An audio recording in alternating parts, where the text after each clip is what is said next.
Bright Tuty. Every student matters. Now let us talk about what do we understand by positive discipline and what do we understand by negative discipline. Now negative discipline, as the name in itself suggests, is very, very harmful. It is very, dangerous as you are not happy. We all understand that unless and until we are happy from within, we will not be able to make the others happy, right? This is something which is very basic and known to each one of us. If your parents tell you to study and you are doing it unwillingly, you are doing it reluctantly, you might sit with your book open in your hands, but that would not come from within you. However, when you want to learn some topic, when you are keen, when you are very inquisitive to know about something, you will try and learn as much as you can and will be able to keep that in your mind, will be able to retain that in your mind for a very long period of time. So basically, negative discipline means when you are sacrificing your own happiness for the happiness of the society. You are not happy when you are doing something, but you still do it keeping in mind that the society is going to be happy with it, the society is going to be benefited out of it. Since you are troubling your inner self by not being happy and by doing it unwillingly, this leaves a negative impact on your brain, on your mindset, and therefore it is negative discipline. We all understand, as I have just given you the example, unless and until you are happy from within, you will not be able to keep the others happy, right? So if we are killing our own happiness for the sake of others, that is something which will never help us in the long run. On the contrary, what is positive discipline? Just the opposite of it. Positive discipline means that you are regulating your thoughts and your behavior, not only for the society but also for yourself. So that means whatever you are doing for regulating the society, you are very much happy with it. Whatever you've decided to do, that is giving you happiness in itself. You are not unwilling but very much willing to take that initiative. You are very much willing to take that step.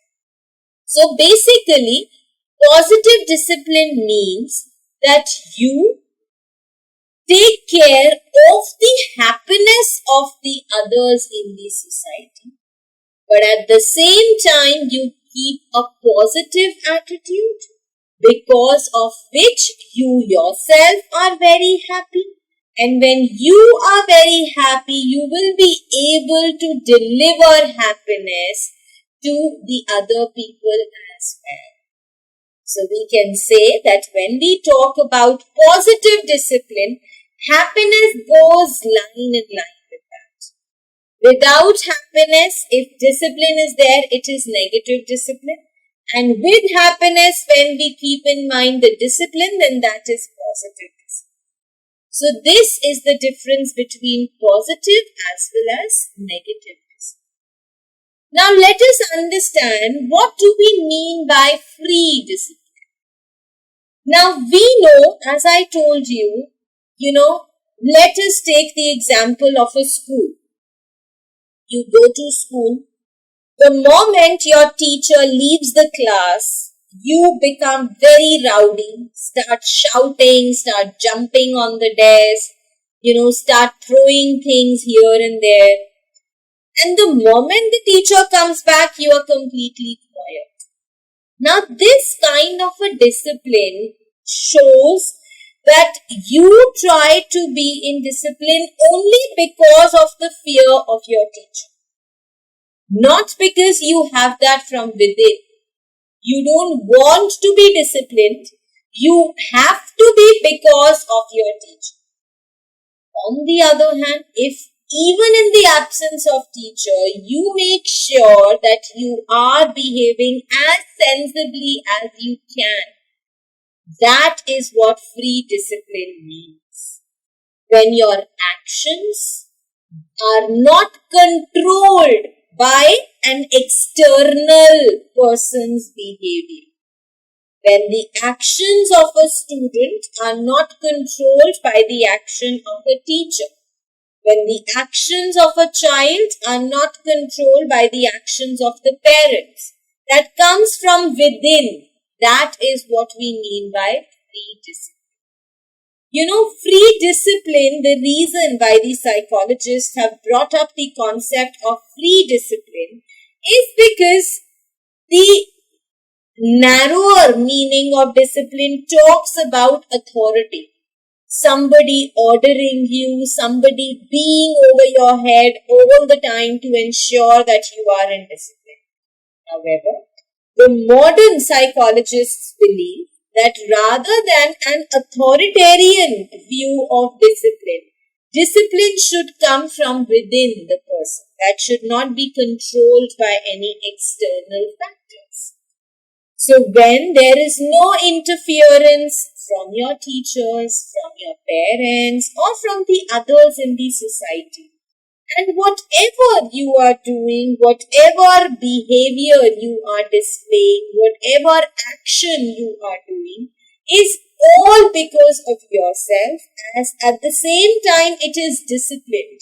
That is what the concept of free discipline talks about. Now, the psychologists believe that free discipline is actually very important because this ways the students, the children are given absolute freedom.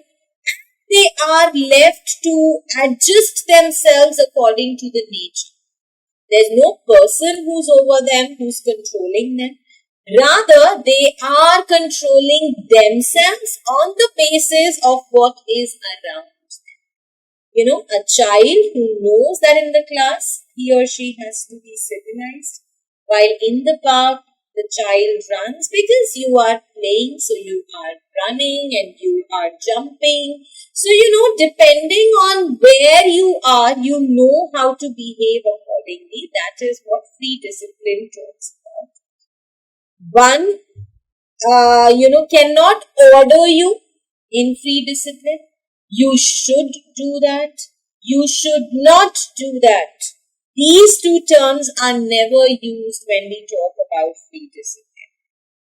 But the problem is that we are unable to find free discipline anywhere. The philosophers, the thinkers, the educators, they have been talking about it, they have been promoting it, they have been aspiring to instill free discipline among the children. But we still have a very long way to go. They believe that if the children learn the concept of free discipline, that is when they will be able to enjoy maximum freedom without any control over themselves. So basically, free discipline means free to do anything you want, but at the same time being disciplined and being civilized.